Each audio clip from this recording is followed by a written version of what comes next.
ရာဝန်များရဲ့ပြောပြချက်အရအစာအိမ်ကင်ဆာဖြစ်နိုင်ခြေအများဆုံးဖြစ်တဲ့သွေးအမျိုးအစားမကြာသေးခင်ကအစာအိမ်ကင်ဆာဖြစ်တည်မှုအရင်းအမြစ်ရှာဖွေရာကနေတွေ့ရှိခဲ့တဲ့ဆေးသုတေသနပြုလုပ်ချက်ဖြစ်ပါတယ်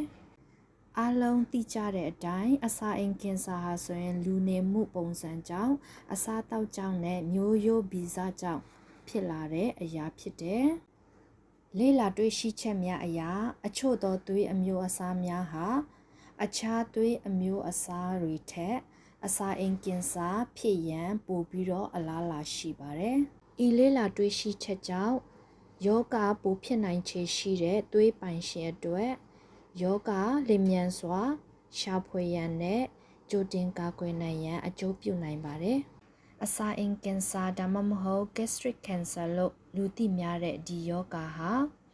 အစာအိမ်အတွင်းမှာရှိတဲ့မကောင်းတဲ့ဆဲလ်ကနေဖြစ်ပေါ်လာတဲ့ယောဂဖြစ်ပါတယ်။ဒီအစာအိမ်ကင်ဆာဟာအထူးသဖြင့်အရှေ့တောင်အာရှနဲ့အရှေ့ဥရောပဒေသများမှာအဖြစ်အများဆုံးနဲ့သေစေတတ်တဲ့ကင်ဆာအမျိုးအစားများတဲ့ကတစ်ခုဖြစ်တယ်။ဒီကင်ဆာယောဂဟာအစပိုင်းလက္ခဏာတွေမှာယောဂအခြေအနေကိုမတွေ့ရဘဲနဲ့နောက်ဆုံးအဆင့်ဆိုးရွားတဲ့အခြေအနေရောက်မှတွေ့ရှိရတတ်တဲ့ယောဂမျိုးဖြစ်တယ်။ဒါကြောင့်ဒီအစာအိမ်ကင်ဆာယောဂနဲ့ပတ်သက်တဲ့လက္ခဏာတွေကိုသိထားသင့်ပါတယ်။ဒီယောဂလက္ခဏာတွေရှိခဲ့မယ်ဆိုရင်လည်းလုံးဝမပေါ်ဆဘဲနဲ့ချက်ချင်းစမ်းသပ်စစ်ဆေးမှုပြုလုပ်သင့်ပါတယ်။သွေးအမျိုးအစားနဲ့အစာအိမ်ကင်ဆာဖြစ်နိုင်ခြေကြားဆက်စပ်မှုကိုလေ့လာဖော်ထုတ်ရန်အတွက်သုတေသနအဖွဲ့တွေကလူနာထောင်ပေါင်းများစွာကိုစမ်းသပ်လေ့လာခဲ့ပါတယ်။လေ့လာတွေ့ရှိချက်အရသွေးတွေဟာအခြားသွေးအမျိုးအစားတွေဖြစ်တဲ့ O, B နဲ့ AB သွေးအမျိုးအစားတွေနဲ့နှိုင်းယှဉ်ရင်အစာအိမ်ကင်ဆာဖြစ်နိုင်ခြေပိုများတယ်လို့တွေ့ရှိခဲ့ပါတယ်။ဒီအစာအိမ်ကင်ဆာဟာ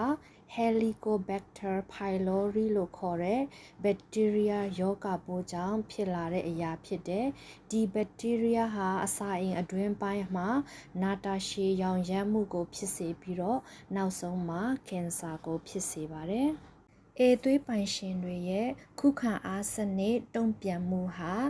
ဒီ Helicobacter pylori ယောဂပိုးကူးစက်နိုင်ခြေပိုများကြောင်းလေ့လာမှုများတွေ့ရှိပါတယ်။နာတာရှည်ပိုင်းနာမှုဟာအစာအိမ်ကင်ဆာဖြစ်နိုင်ခြေများတဲ့အတွက်ကြောင့်သေချာဂရုစိုက်သင့်ပါတယ်။ဒီသွေးပိုင်ရှင်တွေဟာမျိုးရိုးဗီဇယောဂတွေကိုပိုမိုဆက်ခံနိုင်စွမ်းရှိသူတွေဖြစ်ပြီးတော့ပတ်ဝန်းကျင်အခြေအနေအစာအသောက်တွေကြောင့်ယောဂအခြေအနေပိုမိုရရှိလွယ်တဲ့သွေးပိုင်ရှင်တွေဖြစ်တယ်လို့လေ့လာတွေ့ရှိထားပါတယ်။ဒါကြောင့်သွေးပိုင်ရှင်များအစာအသောက်အနေအထိုင်လုံးဝဆင်ခြင်ရပါမယ်။အရက်ဆေးလိပ် gas ပါတဲ့အရည်များ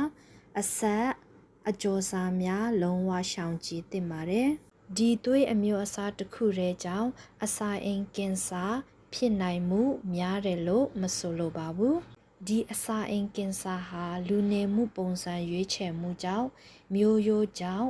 အခြားကူးစက်ရောဂါများကြောင့်ဖြစ်နိုင်ခြေအများဆုံးဖြစ်တယ်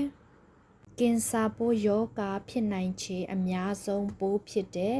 Helicobacter pylori ယောဂကူးစက်ခံရပြီဆိုရင်ဘယ်သွေးမျိုးစားမဆိုအန္တရာယ်ရှိပါတယ်။ဒါကြောင့်ကျန်းမာရေးနဲ့ညီညွတ်တဲ့အစာအသောက်တွေစားပါဆေးလိပ်တောက်ခြင်းအရက်အလွန်ကျွံတောက်ခြင်းတွေကိုရှောင်ရှားပါပုံမှန်ကျန်းမာရေးစစ်ဆေးမှုပြုလုပ်ရန်လိုအပ်ပါတယ်။